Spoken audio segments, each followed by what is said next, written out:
আসসালামু আলাইকুম। সম্মানিত সুধীমণ্ডলী, আমরা সূরা আহকাফের 21 নম্বর আয়াত থেকে আলোচনা শুরু করব। সূরা আহকাফ। আহকাফ শব্দের অর্থ বালুর টিলা, আনডুলেটিং ল্যান্ড, উঁচু নিচু ভূমি, যেটাকে বলা হয় বন্ধুর। তো এই আহকাফে আদ জাতি বসবাস করত। আদ জাতির পরিচয় হল আদ এবনে আওজ এবনে এরাম এবনে সাম এবনে নূহ। তা নূহ আলাইহিস সালামের পঞ্চম পুরুষের লোকেরা আদ জাতি। আদ এবনে আওজ এবনে এরাম এবনে সাম এবনে নূহ। নূহ আলাইহিস সালামের বড় পুত্র সাম, তার পুত্র এরাম। এদের এই পঞ্চম পুরুষে আদ জাতি। তো এদের পয়গম্বরের নাম ছিল হুদ। তো আল্লাহ বলছেন, স্মরণ করো আখা আদেন, আদ জাতির ভাইকে। তো আদ জাতির ভাই হলো হুদ, তাদের পয়গম্বর। এজ আনজারা কওম বিল আহকাফে, যখন তিনি সাবধান করছিলেন তার জাতিকে বালুর টিলায় যারা বসবাস করত। যে জাতিটা একটা অসমতল ভূমি বালুর টিলার উপরে বসবাস করত, তাদেরকে তিনি সতর্ক করলেন। অকাদ খলাতেন নজুরু মিন বাইনি ইয়াদিহি ওয়া মিন খালফি, এবং অবশ্যই অতীত হয়েছে ভয় প্রদর্শনকারীগণ তার আগে এবং পরে। তার আগে এবং পরেও ভয় প্রদর্শনকারীগণ পৃথিবীতে এসেছিলেন, নবী রাসূল এসেছিলেন। তারা কি বলেছেন? আল্লাহ তা'বুদু ইল্লাল্লাহ, তোমরা আল্লাহ ছাড়া কারো গোলামি করবে না। সমস্ত নবী রাসূলদের একটাই দাওয়াত যে তোমরা আল্লাহ ছাড়া কারো গোলামি করবে না। আল্লাহ তা'বুদু ইল্লাল্লাহ। ইন্নী আখাফু আলাইকুম আযাবা ইয়াউমিন আযীম, নিশ্চয়ই আমি তোমাদের উপরে ভয় করছি বড়দিনের শাস্তির। বড়দিন হলো যে দিনটা 50,000 বছরের সমান একটা দিন, এটাই বড়দিন। তো এই দিনে বিচার অনুষ্ঠিত হবে, এবং এছাড়া আল্লাহর কাছে সমস্ত দিনগুলি 1000 বছরের সমান। ওই 50,000 বছরের সামনেও 1000 বছরের সমান দিন, তার আগেও 1000 বছরের সমান দিন। তো এই জন্য যেখানে আজকে আমরা জুমাতেও একটা আলোচনা করেছি, বিষয়টা একটু জটিল। তো যেখানে বলা হয়েছে যে 1000 বছরের সমান একদিনে আল্লাহর কাছে তাদের আমলগুলি উপস্থাপন করা হবে, তো এর অর্থ হলো দৈনন্দিন আমল ওই 1000 বছরের দিনে উপস্থাপিত করা হবে। দৈনন্দিন আমল যেটা আমাদের এখন আমরা করছি, এটা ফজরের টাইমে এটা এলাকা চলে যাবে। সারাদিন আমরা যেটা করি আসরের পর চলে যাবে। এইটা কিন্তু 1000 বছরের সমান দিনে আল্লাহর কাছে পৌঁছে। আর 50,000 বছরের দিনে যেটা পৌঁছবে সেটা হলো কিয়ামত, বিচারের দিন। ওটা একটাই দিন। এই দিনটাকে ইয়াউমুন আজিম বলা হয়েছে, বড়দিন। কলু, তখন তার জাতি বলল, যে এটা নালে তা আফেকানা আনা আলেহাতেনা, তুমি কি এসেছো আমাদের কাছে যে আমাদেরকে তুমি ফিরাবে আমাদের ইলাহাদের থেকে? আমাদের যে ইলাহ, এদের থেকে আমাদেরকে ফিরাতে এসেছো তোমরা? অতএব ফাতেনা বিমা তাইদুনা ইন কুনতুম মিনাস সাদিকিন, তুমি নিয়ে এসো আমাদের কাছে ওই সব কিছু যার তুমি আমাদেরকে ভয় দেখাচ্ছ, শাস্তির ভয় দেখাচ্ছ। ইন কুনতুম মিনাস সাদিকিন, যদি তুমি সত্যবাদীদের অন্তর্ভুক্ত হয়ে থাকো। এভাবে পয়গম্বরকে তার জাতি বলল। ক্বালা ইন্নামাল ইলমু ইনদাল্লাহ, পয়গম্বর বললেন, নিশ্চয়ই এ বিষয়ের জ্ঞান আল্লাহর কাছে। যে তোমাদের ধ্বংসটা যে কখন হবে এই জ্ঞান এই সময়ে আমার কাছে না, এটা আমি বলতে পারবো না। নিশ্চয়ই এর জ্ঞান একমাত্র আল্লাহর নিকট, যে কতখানি সময় তোমাদের জন্য নির্ধারিত আছে, সময় পার হওয়ার পরেই তোমাদেরকে আল্লাহ ধ্বংস করবেন, এটা আল্লাহ জানেন, আমি জানি না। উবাল্লিগুকুম মা উরসিলতু বিহি, আমি পৌঁছে দিচ্ছি তোমাদের কাছে ওই সব কিছু জানিয়ে আমি প্রেরিত হয়েছি। আমাকে যা দিয়ে পাঠানো হয়েছে এটা আমি তোমাদেরকে পৌঁছেই দিচ্ছি। মানে পয়গম্বররা আমানতদার। আসমানি কিতাব হচ্ছে একটা আমানত। এই আমানতের প্রাপক হচ্ছে বিশ্বের সমস্ত মানুষ। কাজে এই প্রাপকদের কাছে আলেমদের কর্তব্য এটা পৌঁছে দেওয়া। এই দায়িত্বটা ছিল নবী রাসূলদের, তাদের ইন্তেকালের পরে এই দায়িত্বটা আল্লাহ আলেমদেরকে দান করেছে। এটা কোরআনেই বলা আছে, সুম্মা আওরাসনাল কিতাব আল্লাযীনা ইসতাফাইনা মিন ইবাদিনা। নবী রাসূলদের তিরোধানের পরে আমি আমার বাছাইকৃত একদল লোককে আসমানি কিতাবের ওয়ারিস বানিয়েছি। এটা কোরআনের আয়াত। আবার এর উপরে হাদিসও আছে, আল্লাহ রাসূল বলেছেন যে আল উলামাউ ওয়ারাসাতুল আম্বিয়া, একই ধরনের কথা। এই জন্য পয়গম্বর বললেন, আমি তোমাদেরকে পৌঁছে দিচ্ছি যা নিয়ে আমি প্রেরিত হয়েছি। ওয়ালাকিন্নী আরাকুম কওমান তাজহালুন, বরং আমি তোমাদেরকে দেখতে পাচ্ছি যে তোমরা একটা নির্বোধ জাতি, তোমাদের জ্ঞান নাই। এরপরে তাদের শাস্তি, যে শাস্তি তারা কামনা করছে, দাবি করছে, ফালাম্মা রাহু আরেদাম মুস্তাকবিলা আউদিয়াতিহিম, অতঃপর যখন তারা দেখলো উহাকে মানে তাদের শাস্তি, এই শাস্তিকে দেখলো আরেজান একটা মেঘ, মুস্তাকবিলা আউদিয়াতিহিম, যে মেঘটা তাদের জনপদের দিকে অগ্রসর হচ্ছে। মেঘটা আস্তে আস্তে তাদের জনপদের দিকে অগ্রসর হচ্ছে। কলু হাযা আরজু মুমতিরুনা, তখন বলল এ হচ্ছে মেঘ, এই মেঘ আমাদেরকে বৃষ্টি দান করবে। এটা তারা মেঘ দেখে ভাবলো। আল্লাহ বলেন বাল হুয়া মাস্তাআজালতুম, বরং এটা ছিল উহাই যা তোমরা দ্রুত কামনা করতেছিলে, এটা বৃষ্টির মেঘ না। রিহুন ফিহা আযাবুন আলিম, ওই মেঘের মধ্যে ছিল বাতাস, যার মধ্যে ছিল বেদনাদায়ক শাস্তি। কোরআনে রিহুন শব্দটা এক বচন, যেখানেই আসবে এটা শাস্তিমূলক বাতাস, আর যেখানে সুসংবাদের বাতাস সেখানে আসবে রিয়াহ, বহু বচন আসবে। এটা কোরআনের একটা মানে ধারা। তো আল্লাহ বলেন রিহুন একটি বাতাস, ফিহে আযাবুন আলিম, যার মধ্যে রয়েছে বেদনাদায়ক শাস্তি। তুদাম্মিরু কুল্লা শাইইন বিআমরি রাব্বিহা, ধ্বংস করে দিচ্ছে কুল্লা শাইইন, সব কিছু, বিআমরি রাব্বিহা, তার রবের আদেশে। ফাসবাহু, হয়ে গেল তারা, লা ইউরা ইল্লা মাসাকিনুহুম, যে তারা এমন হয়ে গেল যে তাদের বাড়িঘরগুলি ছাড়া আর কিছুই দেখতে পাওয়া গেল না। তাদের বাড়িঘর আছে কিন্তু তার মধ্যে কোনো জনমানব পশু কিছুই দেখতে পাওয়া গেল না। কাযালিকা নাজিল কওমাল মুজরিমিন, আল্লাহ বলেন এভাবেই আমি অপরাধীদেরকে শাস্তি দিয়ে থাকি। তো এইটা অন্য সূরায় স্পষ্ট আছে যে তাদের উপরে যে এই শাস্তিটা ছিল, এটা 7 দিন 8 রাত, একেবারে স্পষ্ট। সাবা লাইয়ালুমা সামানিয়াতে আইয়ামেন হুসুমা ফাতারাল কওমা ফিহা সারা, অন্য সূরায় আসছে সেখানে যে তাদের উপরে যে শাস্তিটা ছিল 7 রাত 8 দিন একাধারে তাদের উপরে ঝোড়ো হাওয়া প্রবাহিত হয়েছে। এই হাওয়ায় তাদেরকে একেবারে আকাশে তুলে ফেলেছে, সেখান থেকে তাদেরকে জমিনে ফালিয়েছে, আবার তুলেছে, আবার বালু ঝড় দিয়ে তাদেরকে চাপা দিয়েছে, আবার বালু হটিয়েছে। এইভাবে 7 রাত 8 দিন শাস্তি দিয়া দিয়া আশ্রয়ে তাদেরকে মারছে। মানে খুব সহজে তাদেরকে আল্লাহ মারেননি, আশ্রয় আছে 7 দিন 8 রাত এভাবে আশ্রয়তে থাকছে। শেষ পর্যন্ত তারা যখন সমুদ্রে ধ্বংস হয়েছে, তখন আল্লাহ একটা বাতাসের মাধ্যমে তাদেরকে সব সমুদ্রে নিক্ষেপ করে দিয়েছে। এভাবে এই জাতিটা ধ্বংস হয়েছে। আর এটা তো সমুদ্রের পারে। এই আদ জাতিটা হলো এডেন। এডেন শব্দটা হলো আদন থেকে, আদন মানে চিরস্থায়ী। তো এই সাদ্দাদের বাড়ি হলো ওইখানে, এই আদ জাতিরই সর্দার ছিল সাদ্দাদ।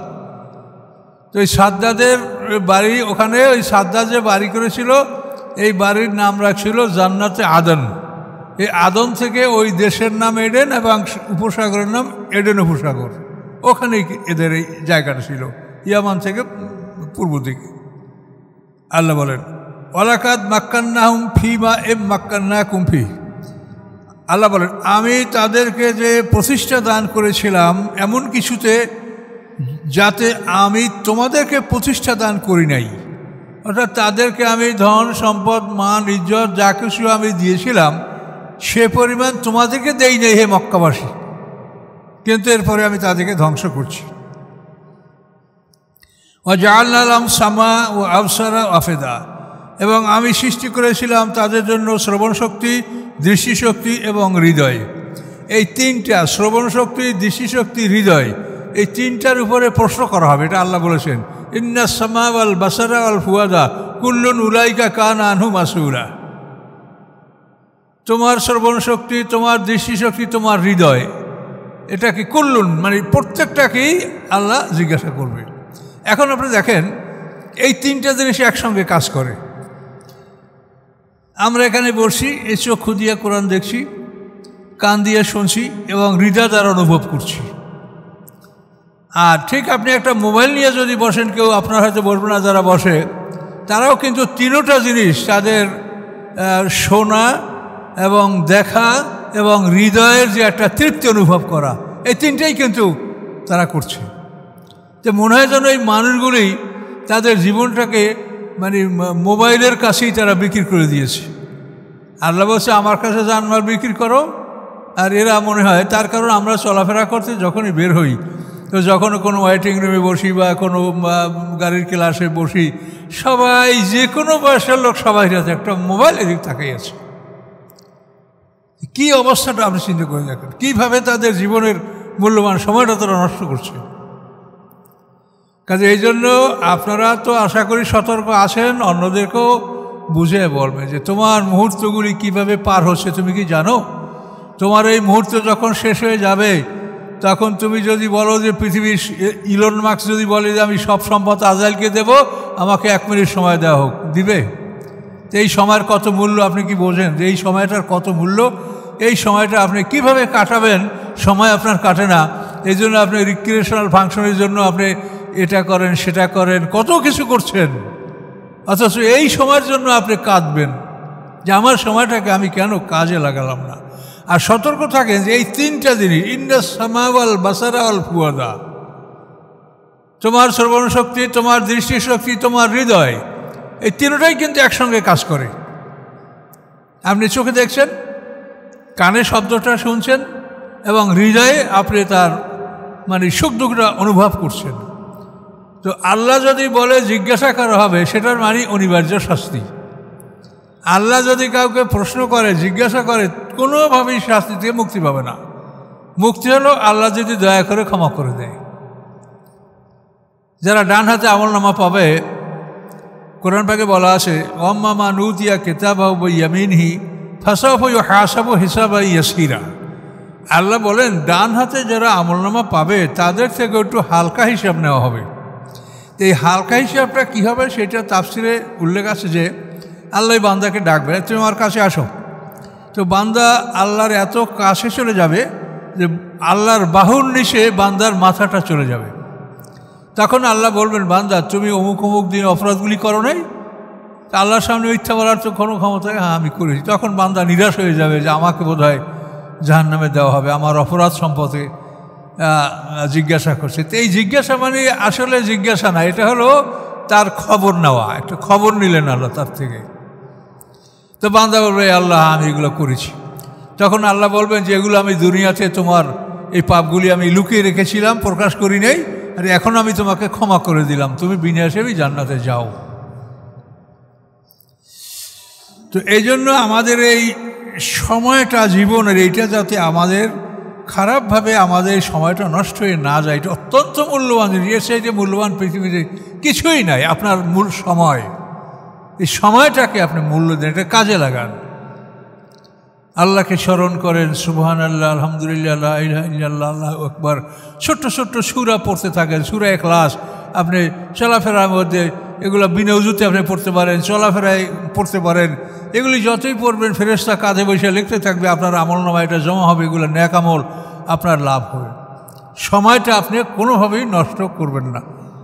যখন ভুলে যান তখন আউযুবিল্লাহ পড়বেন, তখন আউযুবিল্লাহ পড়লে শয়তান দূর হবে, আবার আপনি আল্লাহর স্মরণে আপনি আত্মনিয়োগ করতে পারবেন। আল্লাহ বলেন, আমি তাদেরকে শ্রবণ শক্তি, দৃষ্টিশক্তি, হৃদয় দান করেছিলাম। আল্লাহ বলেন আমি এগুলি তাদেরকে দান করেছিলাম, কিন্তু এগুলি তাদের কোনো উপকারে আসে নাই। কেন আসে নাই? যে তারা আমার আয়াতগুলিকে অস্বীকার করেছে। এই অস্বীকার করার কারণে তাদের এই অর্গানগুলি, অর্থাৎ তার দৃষ্টিশক্তি, শ্রবণ শক্তি, হৃদয় কোনো কাজে আসে নাই, যেহেতু তারা আমার আয়াতগুলিকে অস্বীকার করেছে। ও হাকাভি মাকা নবী সাহাজুন, এবং ওই সব জিনিসগুলি তাদেরকে পরিবেষ্টিত করেছে যেগুলি নিয়ে তারা উপহাস করত। হ্যাঁ, মোহাম্মদ সাল্লাম কী বলে, জাহান্নাম আগুন, আগুনের মধ্যে নাকি আবার গাছ হবে। আগুনে গাছ হয় কেমন করে? আগুনের মধ্যে নাকি আবার সাপ বিচ্ছু থাকবে, কেমন করে থাকে? এগুলো কী কথা? হ্যাঁ, জাক্কুম হলো শরবত, আসো আমরা শরবত খাই। কত ঠাট্টা! আবু জাহেল যখন শুনছে জাহান্নামের ফেরেশতা 19 জন, তখন সঙ্গী সাথীদেরকে ডাইকে বলে, এই বেটারা মর। বলে কেন?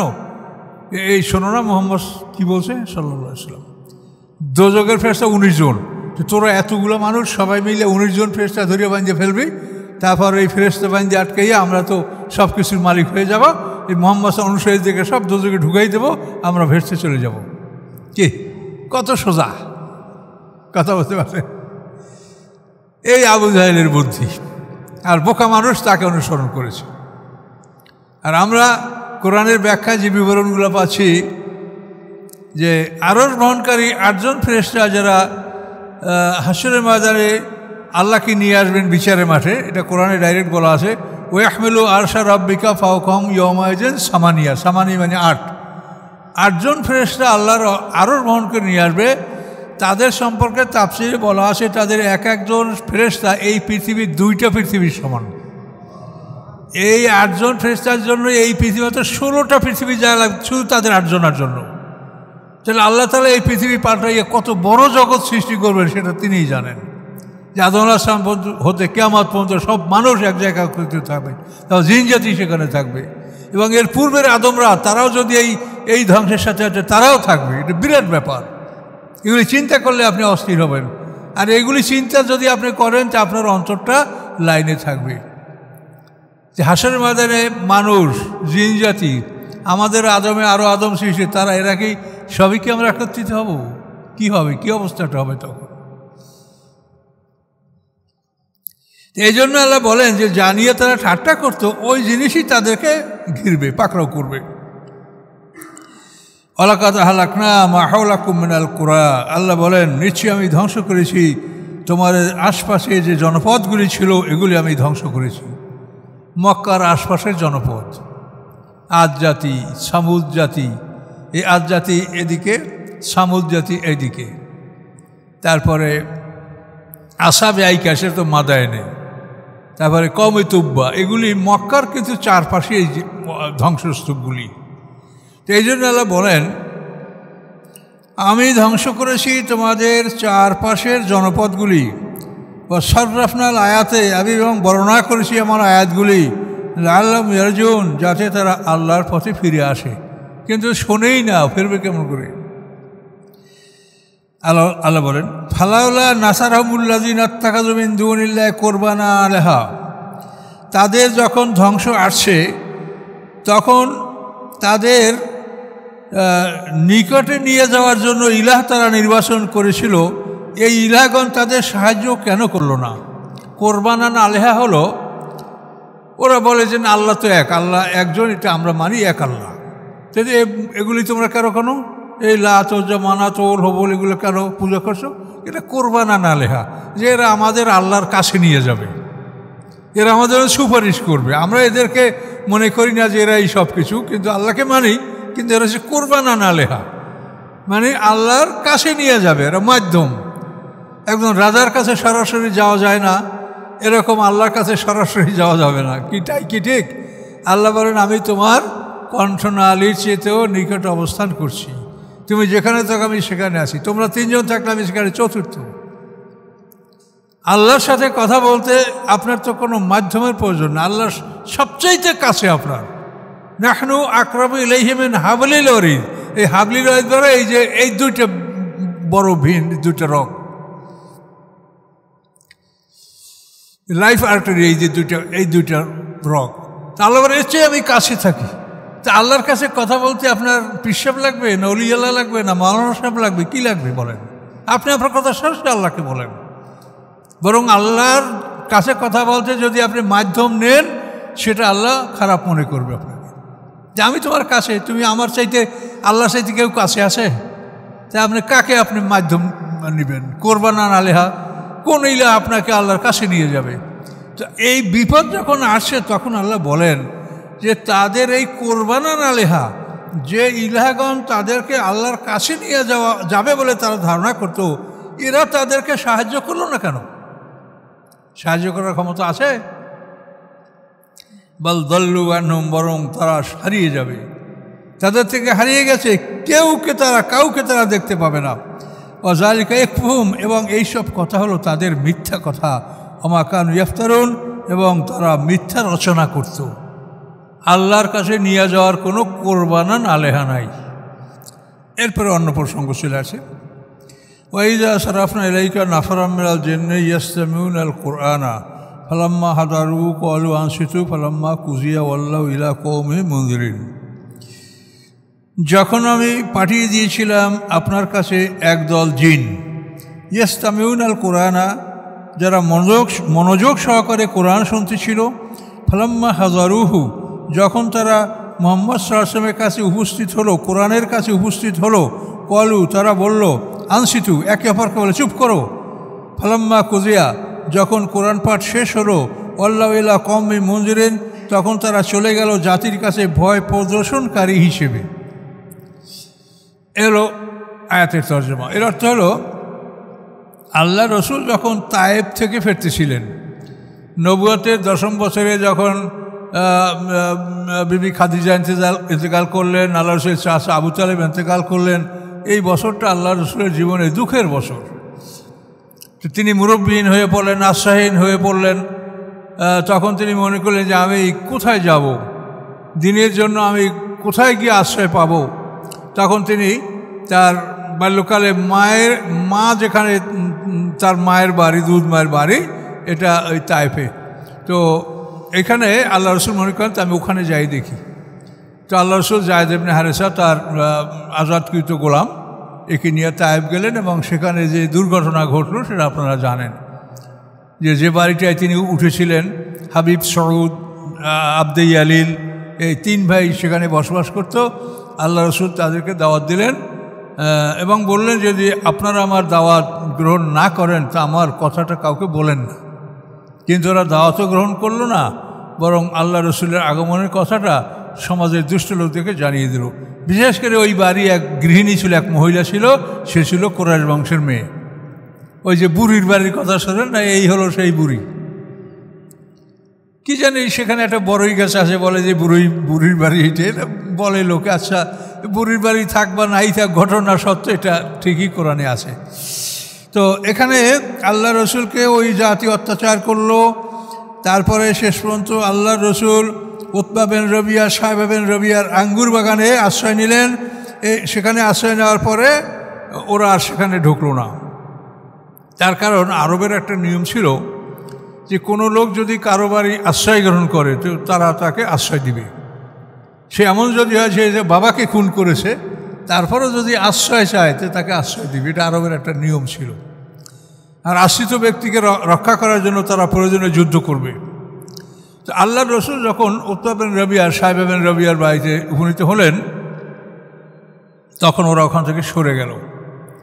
তো উতবা বিন রবিয়া, সাহেবা বিন রবিয়ার একটা আঙ্গুর বাগান ছিল, সেখানে আল্লাহ রসুল ঢুকলেন। তো ক্লান্ত অবস্থায় সেখানে তিনি বসে পড়লেন। তখন উতবা বিন রবিয়া, সাহেবা বিন রবিয়া, তারা ওই বাগানে ছিল। তারা তাদের একজন খ্রিস্টান গোলাম, তার নাম হলো আদ্দাস, এই গোলামকে বলল যে এই লোকটা ক্লান্ত, এই পেয়ালায় করে একগুচ্ছ আঙ্গুর পেড়ে তাকে দাও। তখন একগুচ্ছ আঙ্গুর পেড়ে আল্লাহ রসুলকে দেওয়া হলো। তো এই পেয়ালাটা ধরার সময় আল্লাহ রসুল বিসমিল্লাহির রহমানির রহিম বললেন। তখন আদ্দাস নামক খ্রিস্টান গোলাম বলল যে এই কথাগুলো আপনি কোথায় পেয়েছেন? এই দেশের কোনো লোক তো এই কথা বলে না, বিসমিল্লাহির রহমানির রহিম ওরা বলে না, ওরা বলে বেসমেক আল্লাহুম্মা। ওরা আল্লাহ নামে কাজ করে, কিন্তু সেটা হলো বেসমেক আল্লাহুম্মা, বিসমিল্লাহির রহমানির রহিম নয়। তখন আল্লাহ রসুল বলছে, তুমি কোন দেশের লোক? তখন বলে, আমি নিনুয়া, আমার বাড়ি। যে নিনুয়াটা হলো দজলা নদীর উত্তর সাইডে, অপর পারে নিনুয়া। ইউনূস আলাইহিস সালাম যেখানে নবী ছিলেন, এই অঞ্চলটা হলো নিনুয়া, বালাবক্ষ মূর্তি যে শহরে ছিল। তিনি বললেন যে আমার বাড়ি নিনুয়া। তখন আল্লাহ রসুল বললেন, তুমি ইউনূস আলাইহিস সালামের দেশের লোক? ওই সেটা আরও ঘাবড়ায় গেল। ইউনূস আলাইহিস সালামের নাম এই দেশে কোনো মানুষ জানে না, আপনি কোথায় পেলেন? তখন রাসূল বললেন যে ইউনূস আলাইহিস সালাম একজন নবী ছিল, সে আমার ভাই, আমি একজন নবী, এই জন্য আমি তাকে চিনি। তখন আদ্দাস নামক খ্রিস্টান গোলাম আল্লাহ রসুল হস্তপদ চুম্বন করলেন, সম্মান করলেন তাকে। তো এটা দেখে আবার উতবা বিন রবিয়া, সাহেব বিন রবিয়া গোলামটার উপরে ক্ষিপ্ত হয়েছিল। তো এই গোলাম সম্পর্কে বলা হয় যে তিনি ইসলাম গ্রহণ করেছিলেন অথবা না করলেও আল্লাহ রসুলকে তিনি সম্মান দেখিয়েছেন। তো এখানে আল্লাহ রসুল এই মেহমানদারি গ্রহণ করার পরে সামনের দিকে অগ্রসর হতে লাগলেন, মক্কার দিকে অগ্রসর হতে লাগলেন। কারণে মানাজেল নামক জায়গায় আল্লাহ রসুল বিশ্রাম করলেন এবং সেখানে বসে আল্লাহ রসুল আবেগপূর্ণ মোনাজাত করলেন। সেই মোনাজাতে আল্লাহ রসুল বললেন যে আল্লাহ, আমি দাওয়াত দিচ্ছি, আমার দাওয়াতেই বোধহয় ত্রুটি আসে, যে জন্য আমার দাওয়াত সাকসেসফুল হচ্ছে না, আমার দাওয়াত মানুষ গ্রহণ করে না, এটা মানে আমারই ভুল, আমি হয়তো ঠিকমতো দাওয়াত দিতে পারছি না, তা আপনি আমাকে ক্ষমা করে দেন। আর আমার বিষয়টা কি আপনি কাফেরদের হাতে ছেড়ে দিয়েছেন যে ওরা যেমন ইচ্ছে তেমন আচরণ আমার সাথে করবে? এটা কিন্তু খুব দুঃখ বেদনার মানে কথা আল্লাহ রসুলের। তো এভাবে যখন তিনি এই কথাগুলো বলতেছিলেন, আল্লাহ রসুল বলেন, তখনই আমার সামনে একখণ্ড মেঘ দেখতে পাচ্ছি, মেঘ আমার দিকে অগ্রসর হচ্ছে এবং তার মধ্যে আমি জিবরিল আমিনকে দেখছি, আরও ফেরেশতা দেখতে পাচ্ছি। এই মেঘের মধ্যে থেকে জিবরিল আমিন এসে আমার সামনে বললেন যে এই দেখেন আমার সাথে পাহাড় পরিচালনাকারী ফেরেশতা, আপনি যদি বলেন আল্লাহর হুকুমে এই ফেরেশতারা তায়েফবাসীকে তায়েফের দুই প্রান্তে আকসাবাইন পাহাড়, এই আকসাবাইন পাহাড় তুলে পাহাড়ের দ্বারা পাহাড়ের মধ্যে চাপা দিয়ে এদেরকে মেরে ফেলবে, আপনি যদি বলেন আপনার জন্য আল্লাহ আমাদেরকে পাঠিয়েছেন।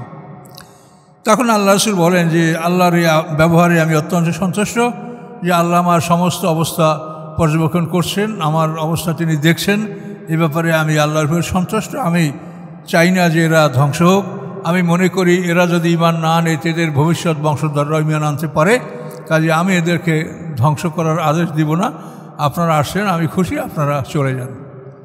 এভাবে আল্লাহ রসুল তাদেরকে বিদায় দিলেন। এদিকে আবার অন্য একটা বিষয় ছিল, সেটা হলো এই যে আল্লাহ রসুলের জন্মের রাত্রি লৌহে মাহফুজ থেকে প্রথম আকাশে কোরআন নাজেল করা হয়েছে। এই কোরআন প্রথম আকাশে নাজেল করার পরে প্রথম আকাশে জিনদের যাতায়াত আল্লাহ বন্ধ করে দিয়েছে। এটা সূরা জিনের মধ্যে আপনারা পাবেন। ওই জিনেরা বলছে যে আমরা আকাশের বিভিন্ন আসনে বসে বসে আল্লাহ এবং ফেরেশতাদের কথা চুরি করে শুনতাম, এখন যদি যাই ফামাইয়াস্তামে লানা ইয়াজেদ লাহু শেহাব আর রাসাদা, এখন গেলে প্রজ্বলিত অগ্নিশিখা আমাদেরকে মারে, তারকার সাথে ক্ষেপণাস্ত্র স্থাপন করা, চতুর্দিক থেকে ছুটে ওদেরকে শয়তানকে মারে। তো এই ঘটনার পরে জিনেরা শয়তানের কাছে গেল, যা বলে এরকম ঘটনা আমরা তো আকাশে ভিড়তে পারছি না।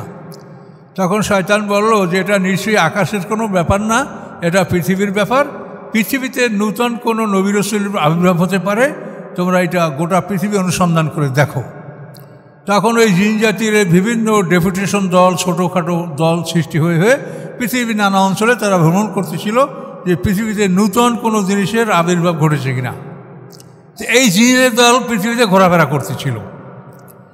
তো আল্লাহ রসুল কারনে মানাজেল থেকে যখন অগ্রসর হতে হতে তিনি ওয়াদিয়ে নাখলায় চলে আসে। এই ওয়াদিয়ে নাখলাটা এটা মক্কার কাছাকাছি, তাইফ এবং মক্কা 90 কিলো দূরত্ব।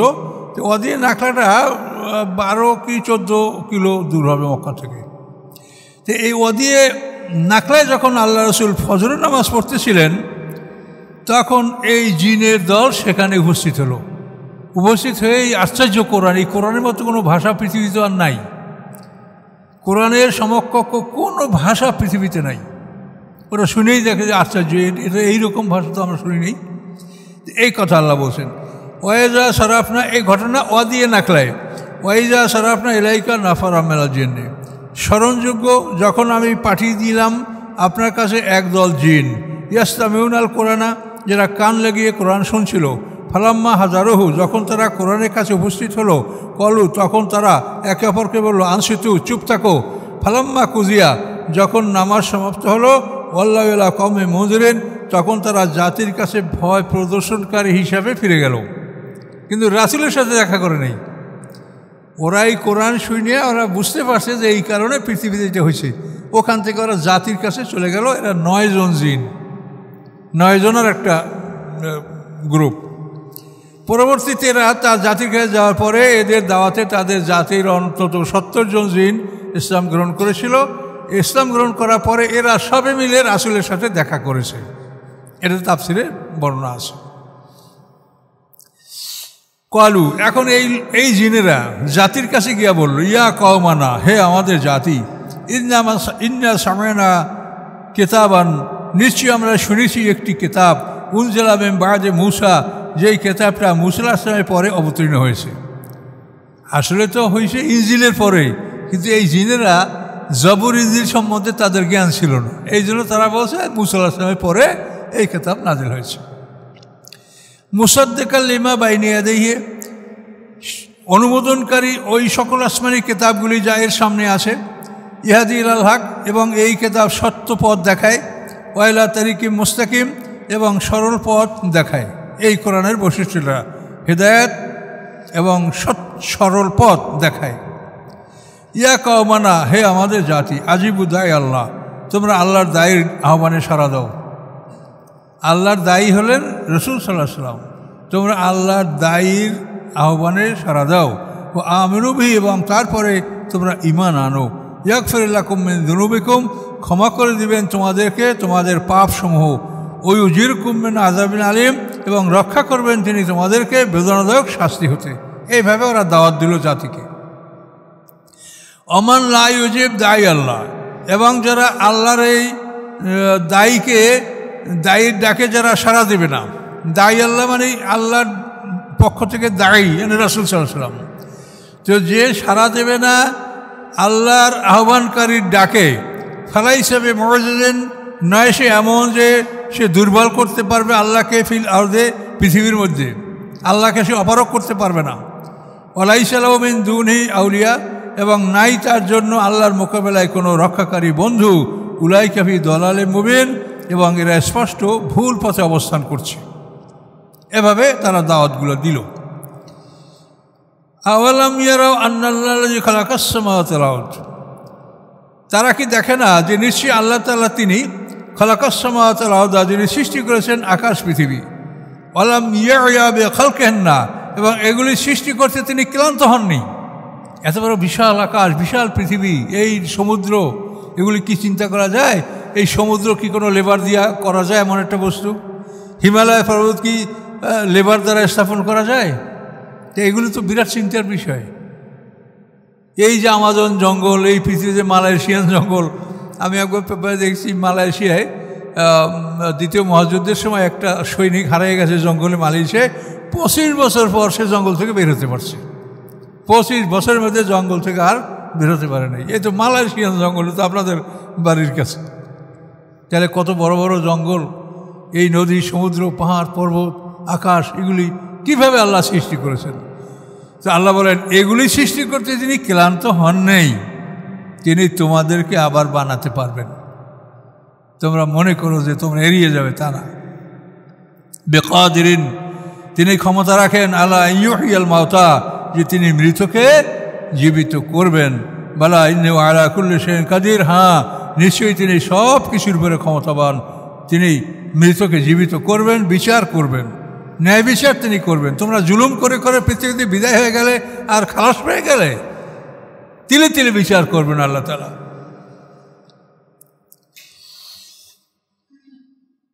ইয়াউমা ইউরাদুল্লাযিনা কাফারু আলান নার, যেদিন কাফেরদেরকে আগুনের সামনে দাঁড় করানো হবে। ঢুকানোর আগে আগুনের সামনে তাদেরকে একত্রিত করা হবে, করে জিজ্ঞাসা করা হবে আলাইসা হাযা বিল হক, ইহা কি সত্য নয়? এই যে আগুন দুনিয়াতে তোমরা অস্বীকার করছো, একটু তাকাও দেখো, ইহা কি সত্য নয়? আলাইসা হাযা বিল হক, কালু বালা, তখন বলবে হ্যাঁ সত্য। ও রব্বিনা, আমাদের আল্লাহর কসম, রবের কসম, সত্য।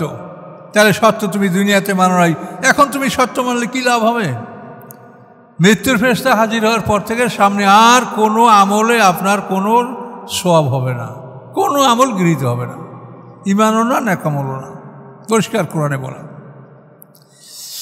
অতএব কলা ফাজুকুল আযাবা বিমা কুনতুম তাকফুরুন, তোমরা শাস্তির স্বাদ গ্রহণ করো এজন্য যে তোমরা এই সত্যকে অস্বীকার করতেছিলে। আল্লাহ বলেন, ফাসবের, হে রাসূল আপনি ধৈর্য ধারণ করুন, কামা সবরা উলুল আজমি মিনার রাসূল, যেমন ধৈর্য ধারণ করেছেন উলুল আজমি মিনার রাসূল, রাসূলদের মধ্যে যারা অত্যন্ত শক্তিশালী হৃদয় বিশিষ্ট। উলুল আজম শক্তিশালী হৃদয়ের অধিকারী যে রাসূলগণ, আপনি তাদের মতো আপনিও ধৈর্য ধারণ করুন। ওয়ালা তাস্তাজিল লাহুম, এবং তাদের জন্য আপনি শাস্তি দ্রুত কামনা করেন না। শাস্তি যখন সময় নির্ধারিত আছে তখনই আসবে, কিন্তু আপনি দ্রুত শাস্তি কামনা করেন না তাদের জন্য। কান্নাহুম, মনে হবে জানো, ইয়মা ইয়ারাউনা, যেদিন তারা দেখবে পরকালকে, বিচারকে, হাসরের ময়দানকে, তখন তারা মনে করবে কি, মা ইউআদুন, যা তাদেরকে প্রতিশ্রুতি দেওয়া হয়েছে, এটা যখন তারা দেখতে পাবে তখন তারা বলবে লাম ইয়ালবাসু ইল্লা সাআতাম মিনান নাহার, তারা দিনের এক প্রহরের বেশি পৃথিবীতে অবস্থান করে নাই। পৃথিবীতে এবং বরজাকে দুইটা মিলিয়ে, পৃথিবীতে এখন আর বরজাক মরার পরে, এই দুইটা মিলিয়ে তারা বলবে যে লাম ইয়ালবাসু ইল্লা সাআতাম মিনান নাহার, দিনের এক প্রহরের বেশি তারা পৃথিবীতে অবস্থান করে নাই। আল্লাহ বলেন, বালাগ, এটা প্রচার, এই আল্লাহর কথা, এটা হচ্ছে প্রচার। ফাহাল ইউলুকু ইল্লাল কওমুল মুফসিদ ফাসিকুন, ফাসেক ছাড়া কি অন্য কেউ ধ্বংস হবে? হবে না, ফাসেকরাই ধ্বংস হবে। এই কোরআনকে আল্লাহ তাআলা ঘোষণা করেন বালাগ, এটা প্রচার, এই কথাগুলি আপনি প্রচার করেন। কিন্তু আমরা কি করছি সেটা আপনি দেখছেন সমাজের অবস্থা। সময়ের অবস্থা এখন এই পর্যায়ে পৌঁছেছে যে কোরআন শুনলে মনে হয় তার শরীরে আগুন ধরে যায়, কোনো রকম কোরআন সহ্যই করতে পারছে না। কাজেই এজন্য পরিতাপ করে কিছু লাভ নাই। তারপরও পরিতাপ আসে যে আল্লাহ, এটা কি অবস্থাটা হলো, আজকে সমাজের মানুষ কোরআনকে গ্রহণ করতে চায় না। অত্যন্ত হতভাগা তারা, অত্যন্ত দুর্ভাগ্যবান তারা। তো সূরাটা আমাদের সমাপ্ত হলো। এখানে একটা বিষয়টা আলোচনা করার আছে যে এই জিন জাতিরা যে এখানে ঈমান আনলো, এই জিন জাতির ঈমানের অনেক ঘটনা কোরআনে সারাও আছে, অনেক হাদিসেও আছে। বিভিন্ন সাহাবী, রাফে ইবনে উমাইর, তিনি জিনদের পরামর্শে তিনি ইসলাম গ্রহণ করতে পারছিলেন, এবং অন্যান্য জিন সাহাবীদের ইতিহাস কোরআনে পাওয়া যায়। তো এখন এরা কি তাহলে মৃত্যুর পরে জান্নাত পাবে কিনা, এটা নিয়ে আলেমদের মধ্যে মতামত। তো একদল বলছে যে না, এরা যদি নেককার হয় তাহলে এদেরকে মুক্তি দেওয়া হবে এবং মাটি বানিয়ে দেওয়া হবে। আবার আরেক দল আলেম বলছে যে না, তাদেরকে জান্নাত দেওয়া হবে। তো এখন মতভেদ আছে, মতভেদের কারণে বললাম, কিন্তু আমরা কি বুঝি? তো আমাদের বক্তব্য হলো এইটা যে আল্লাহর তো কোনো অভাব নাই। আল্লাহ যদি জিনদেরকে জান্নাত দেয় তা আমাদের অংশ থেকে দিবে না। আল্লাহর বিশাল জগতের মালিক, তিনি কত কোটি কোটি জগতের মালিক তিনিই জানেন। কাজেই আল্লাহ যখন বলছেন ওমা খলাকুল জিন্না ওয়াল ইনসা ইল্লা লিয়াবুদুন, আমি সৃষ্টি করি নেই জিন এবং মানবকে ইহা ব্যতীত যে তারা আমার ইবাদত করবে। তো ইহা ব্যতীত এই নফি ইসবাত না দিয়ে আমরা নিশ্চিত করে বলি, নিশ্চয়ই আমি মানব জাতি এবং জিন জাতি সৃষ্টি করেছি আমার ইবাদত করার জন্য। এখন দুইটা জাতির কথা আল্লাহ বলেন যে ইবাদত করার জন্য আমি বানিয়েছি, তার মধ্যে একটা জাতিকে আল্লাহ পুরস্কার দিবেন আর একটাকে দিবেন না, এটা তো বিবেক বিরোধী। কেন দিবেন? যদি তারা যোগ্যই হয় তারা দিবে, এবং তারা তো যারা ইসলাম গ্রহণ করছে তারা ইসলামের বহু খেদমত এই জিনেরাও করেছে। তো সময় অনেক হয়ে গেছে, একটা শুধু বলি আপনাদেরকে। রাফে ইবনে উমাইর একজন সাহাবী, ইনি মুশরিক থাকাকালীন অবস্থায় উনি সিরিয়ায় যাবেন ব্যবসা করতে। আর ওরা তো বেদুইন, ওরা তো দুর্দান্ত জাতি। চলতে চলতে রাতে মরুভূমিতে চলছে, যখন ঘুম আসলো তখন উটটাকে বসায় রেখে বাস বালুতে ঘুমাই পড়লো। তো ওরা তো কাফের মুশরিকদেরও কিন্তু দোয়া কালাম আছে, আমরা যে দোয়া কালাম পড়ে ঘুমাই ওরাও কিন্তু দোয়া কালাম পড়ে। তো ওই জিনদের মানে ওই মুশরিকদের দোয়া যেটা, সেটা হলো ও দোয়া পড়লো আউযুবে আজিমে হাযাল ওয়াদি, এই দোয়াটা সে পড়ল। এর অর্থ হলো যে এই প্রান্তরের সবচেয়ে বড় জিন, আমি তার আশ্রয় কামনা করছি। আউযুবে আজিমে হাযাল ওয়াদি। এখন ওই প্রান্তের যে বড় জিন সে ছিল মুসলমান, এখন সে এই কথা শুনে খুব বিরক্ত হয়ে গেল যে বেয়াদব, তুই আল্লাহর নাম না নিয়ে তুই আমার কাছে আশ্রয় চাইছিস, আমার কাছে কি আছে? তখন ওই জিন তাকে মানে মোটামুটি তাদের তো একটা অন্যরকম ক্ষমতা আছে, এখন ওরে স্বপ্নে দেখায় যে ও যে উটটা শোয়া রেখেছে, তো এক যুবক বল্লম নিয়ে আইসা বলে আমি এই উটটাকে মারিয়া নিয়ে যাব। তখন আর এক বৃদ্ধ তাকে বলে যে তুমি এই মুসাফেরের উটটাকে মেরো না, তাহলে মুসাফের মরুভূমিতে কি করবে, মেরো না। তো এই স্বপ্ন দেখে আর ঘুম হয়ে গেছে যে আমার উটটা এক যুবক হত্যা করে নিয়ে যেতে চায়, আর এক বৃদ্ধ তাকে মানা করে। তো উঠে দেখে যে না, উট ঠিকই ঘুমিয়ে আছে, অসুবিধা কিছু, ও আবার ঘুমিয়ে পড়লো। ঘুমিয়ে পড়ার আবার ওই স্বপ্ন দেখে যে এক যুবক তার উটটাকে মেরে নিয়ে যেতে চায়, আর এক বৃদ্ধ তাকে মানা করে। তো উঠে আবার দেখে, কিন্তু এবার একটু কেমন যেন ব্যতিক্রম মনে হচ্ছে, যে উটটা মানে যেন কাঁপছে, ভয়তে এরকম লাগছে। তারপর ও ঘুমন ক্লান্ত মানে আবারও ঘুমিয়ে পড়লো। ঘুমের পর আবার ওই একই স্বপ্ন। এবার স্বপ্ন থেকে জাগার পরে, ঘুম থেকে জাগার পরেও দেখে বাস্তবে এরকম একটা ঘটনা যে এক যুবক বল্লম নিয়ে প্রস্তুত আছে, উটটাকে মেরে নিয়ে যাবে, আর বৃদ্ধ তাকে দাঁড়ায় মানা করছে যে তুমি মরুভূমিতে এই মানে মুসাফিরের উটটাকে তুমি মেরো না। তো ও কোনোভাবেই মানছে না। তো শেষ পর্যন্ত বৃদ্ধ বলে যে আমি তোমাকে জঙ্গল থেকে একটা নীলগাই ধরে দেব। নীলগাইগুলো তো খুব হৃষ্টপুষ্ট হরিণ এসে, এটা মোটা করে গরুর মতো মোটা হয়। তো এই নীলগাই, তোমাকে একটা নীলগাই ধরে দেব, তুমি সেই নীলগাইটা নিয়ে যাও, কিন্তু এই মুসাফিরের উটটাকে তুমি মেরো না। তখন যুবক রাজি হয়েছে যে হ্যাঁ, আপনি যদি আমাকে নীলগাই দিতে পারেন তো আমি এই মুসাফিরের উট আমি মারবো না। সেরকম ওই বৃদ্ধ কী করে তাকে একটা নীলগাই দিল যে এইটা নিয়ে যাও, তুমি এটা মেরো না। তো এখন ও দেখে অবাক হয়ে গেল, এত গভীর রাত্রে আমার উপরে এই মহাবিপদ আসতেছিল, এইটা কে দূর করলো? তখন ওই বৃদ্ধ তাকে বলে যে হে বোকা, তুমি এই যে দোয়া পড়েছো, এই দোয়া পড়লে তোমার কোনো উপকার হবে না। তুমি বলো আউযু বে রব্বে মুহাম্মাদিন মিন হাওলে হাযাল ওয়াদি, এইটা বলো তুমি, যে আমি মুহাম্মাদের রবের কাছে এই প্রান্তরের বিপদ আপদ থেকে মুক্তি চাচ্ছি, আশ্রয় চাচ্ছি। আউযু মানে আমি আশ্রয় চাচ্ছি। আউযু বে রব্বে মুহাম্মাদিন মিন হাওলে হাযাল ওয়াদি, এটা কিন্তু জিনদের শিখানো দোয়া। এই দোয়া পড়লেও আপনার উপকারও আপনিও পাবেন জঙ্গল বনে এই দোয়া পড়লে। তখন এখন ওই রাফে ইবনে আমের, ও তো মুশরিক, তো বলে যে আমি রব্বে মোহাম্মদ, মোহাম্মদের রবের আশ্রয় চাবো। তো মোহাম্মদ কোথায়, তার রব কোথায়, আমি তো চিনি না। তো তোমার বাড়ি কই? বলে আমার বাড়ি মক্কায়। তো তুমি মক্কায়, এই মোহাম্মদ আসে, তুমি মক্কায় গেলে মোহাম্মদের খোঁজ পাবে। তখন ও মক্কা আসলো, আইসিয়া মানে ওর জীবন বাঁচছে, এটি বিরাট জিনিস, ওর সিরিয়া যাওয়ার হয়নি। ও মক্কা গিয়ে এখন অনুসন্ধান করে মোহাম্মদ সাল্লামকে পেল এবং তার ঘটনা বলল, এবং বলার পরে শেষ পর্যন্ত সে ঈমান আনলো, কলেমায়ে শাহাদাত পড়ে সে ইসলাম গ্রহণ করলো। তো এখন এই জিনের সহযোগিতায় কিন্তু এই রাফে ইবনে উমাইর এই সাহাবীর নাম, তো উনি ইসলাম গ্রহণ করছেন। তো এভাবে জিনেরা যারা ইসলাম গ্রহণ করেছে তারা ইসলামের জন্য যথাসাধ্য কাজ করেছে, আর যারা ইসলাম গ্রহণ করে নাই তারা এখনও মানুষের মধ্যেও যারা ইসলাম গ্রহণ করে না তারা আমাদের কত ক্ষতি করছে। তো ওটা জিনদের মধ্যে একই অবস্থা, যারা ইসলাম গ্রহণ করে না তারা সমাজের বেশি ক্ষতি করে, আর যারা ইসলাম গ্রহণ করে তারা দ্বীনের পক্ষে কাজ করে।